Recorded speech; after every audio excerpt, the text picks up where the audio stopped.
आप सभी लोग अभी कथा का श्रवण कर रहे थे कि महाराज रुक्मिणी जी जो हैं वो महाराज भीष्म जी के यहाँ एक कमल के पुष्प से प्रकट होती हैं। जितनी भी आदि शक्तियां होती हैं वो कभी भी गर्भ में प्रवेश नहीं करती, वो प्रकट होती हैं।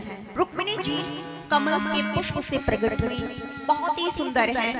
जब वो धीरे धीरे बड़ी हुई तो महाराज भीष्म जी को चिंता होने लगी और उन्होंने सभा बुलाकर ये बात रखी कि मेरी बेटी विवाह के योग्य हो गई है और मैं चाहता हूँ कि मेरी बेटी के योग्य कोई वर हो तो बताइए। सबको चिंता होती है। तो भीष्म जी के जितने भी मंत्रीगण थे उन्होंने अपना अपना प्रस्ताव रखा, लेकिन उनके जो मंत्री थे, विशेष मंत्री, उन्होंने कहा महाराज यदि आप मुझसे जानना चाहते हैं तो मेरी नजरों में सिर्फ एक ही है जो अपनी पुत्री के योग्य वर है। बोले कौन? बोले द्वारिकाधीश। जैसी द्वारिकाधीश की बात सुनी महाराज तो प्रसन्न हो गए, लेकिन उनके पुत्र जो रुकुम थे उनको ये बात अच्छी नहीं लगी और उन्होंने इस बात का विरोध कर दिया। बोले क्या क्या क्या क्या था? वो द्वारिकाधीश मेरा रिश्तेदार? बोले हाँ।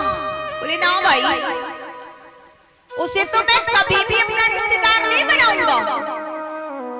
बोले ऐसी क्या कमी है? बोले वो ग्वाल वालों के साथ सारे दिन गौवे चराने वाला, उनकी जूठी रोटी खाने वाला, थोड़े से छाछ के लिए उन गोपियों के सामने नाचने वाला मेरा रिश्तेदार ना भाई।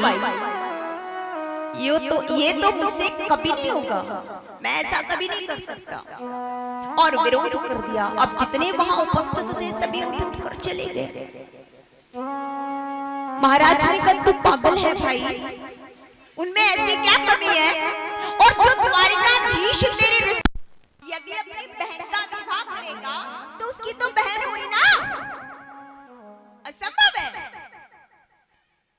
बोले काई को असंभव है? बहन तो मेरी हुई और जब मैं ब्याह कर दूंगा तो उसकी तो पत्नी हो जाएगी ना। बोले ये पागल हो चुका है, किसी की बात नहीं मानी। और महाराज रुकुम ने नाई पंडित को बुलाया, एक पत्रिका लिखी और अपने साली के पास वो पत्रिका भिजवा दी।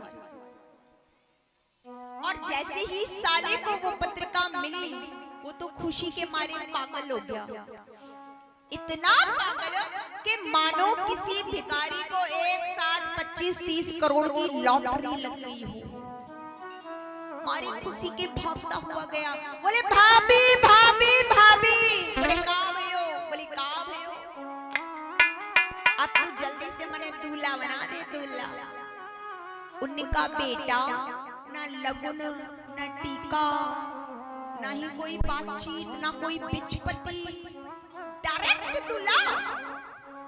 अरे हाँ भाभी डायरेक्ट दूल्हा बनना है मुझे। उनका बेटा जो डायरेक्ट दूल्हा बनते हैं ना, फिर उनकी शादी नहीं, वो फिर कुछ और ही होता है। इसलिए सोच लो। उनकी नहीं भाभी मैंने सोच लिया, आप बस जल्दी से मुझे दूल्हा बनाओ।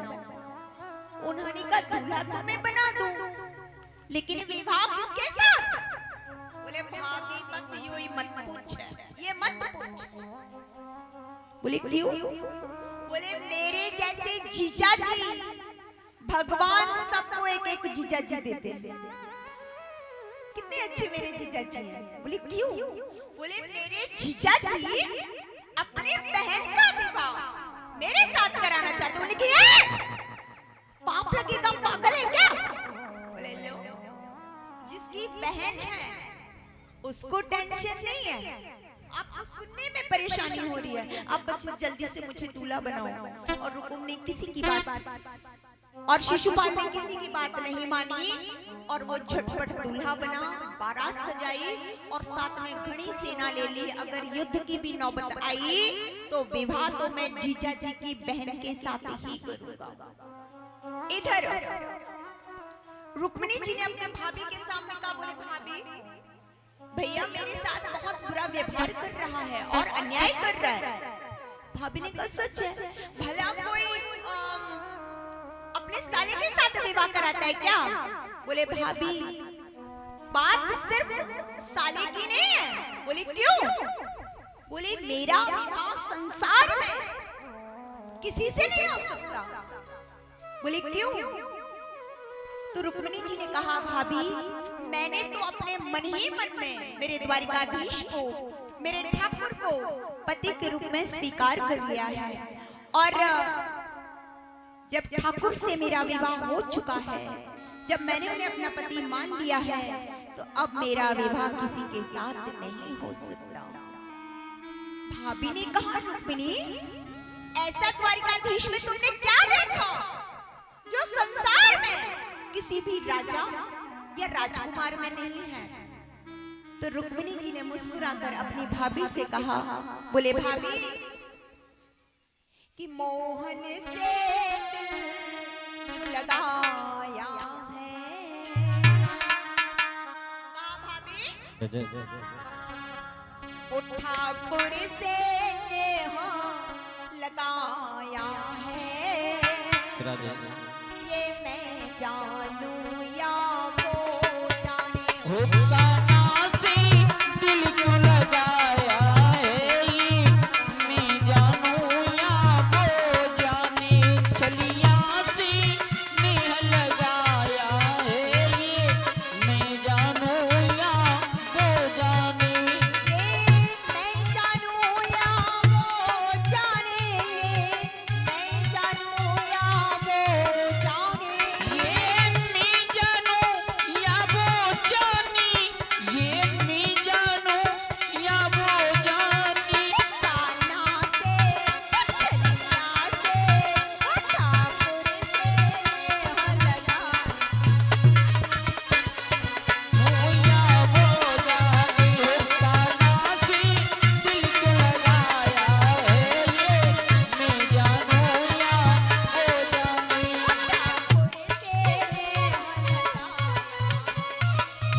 मुझे इतना प्रेम क्यों है?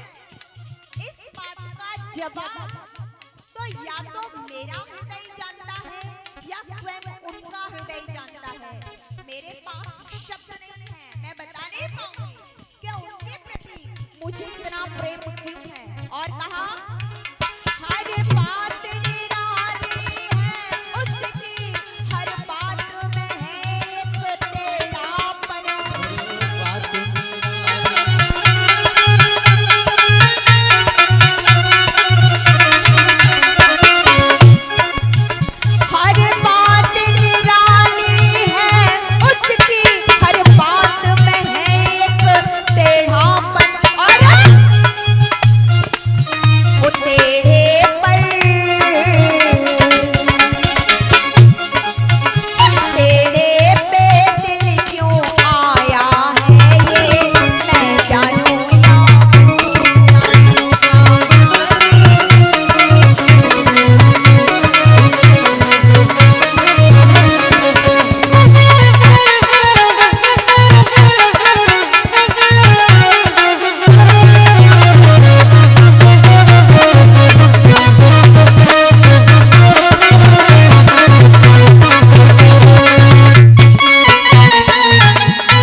पुष्पों का हार और ये कुछ मुझे गिफ्ट पैक है, अभी देखा नहीं है, और मुझे ये कुछ मुद्राएं भेंट की हैं। ठाकुर हमेशा इन पे अपना आशीर्वाद बनाए रखे, सद्बुद्धि दे, धर्म के मार्ग पर यूं ही चलाएं, अच्छे अच्छे काम करें और यूं ही नाम रोशन करें। मैं ये ठाकुर से मांगती हूँ। बोले वृंदावन बिहारी लाल की।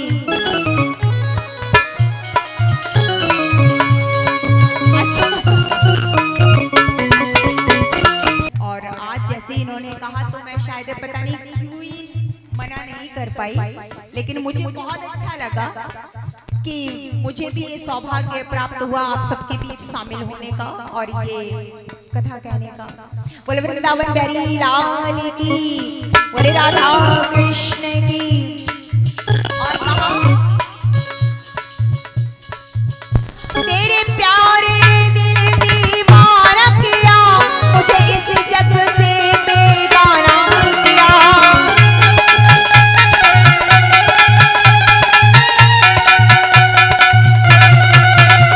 तेरे प्यार ने दिल दीवाना किया, मुझे इस जग से बेगाना किया। और कहा मैंने क्या खोया, मैंने क्या खोया क्या पाया है ये, मैं जानूं या वो जाने। हो जाना से दिल लगाया है ये, मैं जानूं या वो जाने। दुनिया से दिल लगाया है ये, मैं जानूं या वो जाने।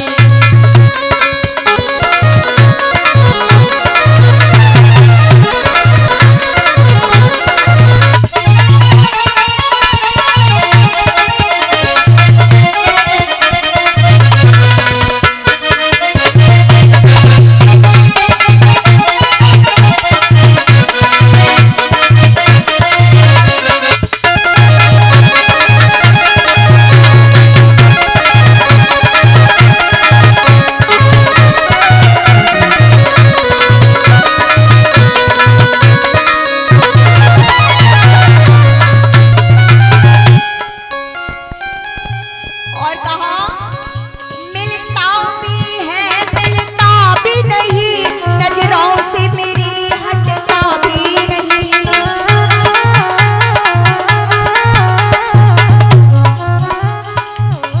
मिलता भी है मिलता भी नहीं।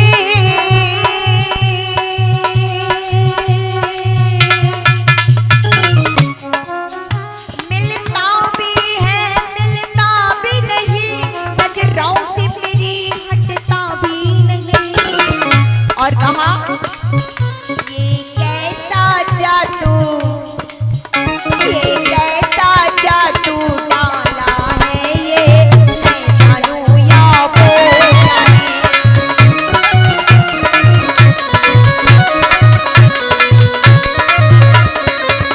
काना से दिल लगाया है ये, मैं जानूं या वो